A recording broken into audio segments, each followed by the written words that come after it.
Today is Dia de la Raza, what some still call Columbus Day. But before we talk about Columbus, let's set the record straight. It's a lie that life on this continent, what the Mexica called Anahuac, was somehow backwards or inferior to European civilization. Tens of millions of people, if not hundreds of millions, lived long, healthy, prosperous, and meaningful lives in the Americas before the arrival of the Spanish. They built thriving civilizations, worldwide trade routes, and some of the most delicious menus we still enjoy today. Sanitation, housing, infrastructure, science, math, technology, astrology, health, medicine. These networks connected the Americas to Asia and Africa hundreds of years before the arrival of the Europeans. There's ample evidence of this throughout the world. In fact, there were even large civilizations in Tennessee, Mississippi, and even what we know today is Chicago. But they don't tell you about that in school. Now they want you to celebrate Columbus Day. Don't believe that open plains bullshit. Columbus wasn't looking to open up trade routes. He was scouting for the slave trade. His mission was conquest, not commerce. It was theft, not religion. That's why when Columbus visited Queen Isabella to get funding for his trip, he took with him a book. And it wasn't the Bible, it was a dictionary. He famously said, "We'll tell them it's for God when it's for gold." And he left out the slave part. In fact, that is why Latin America is full of churches. Because the crown and the conquerors ordered every significant place of gathering and information and knowledge and wisdom and health be destroyed and a church be built on top. They burned everything down and built on top of the ashes. Columbus wasn't a hero.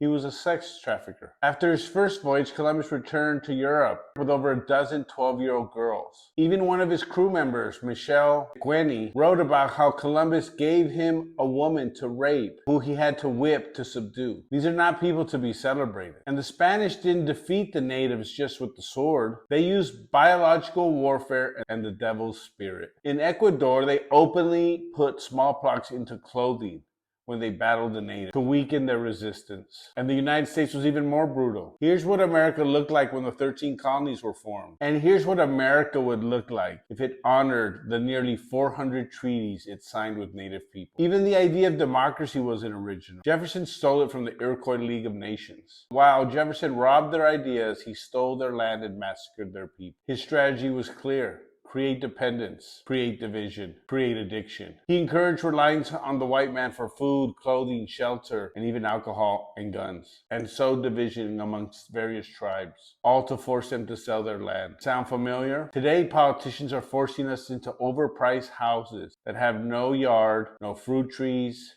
and no access to your own subsistence. Nobody makes their own clothes, and nobody knows how to heal themselves. We depend on corporations for everything: food, clothing, shelter, health, medicine, even your alcohol and your weapons, and your water. But guess what's everywhere?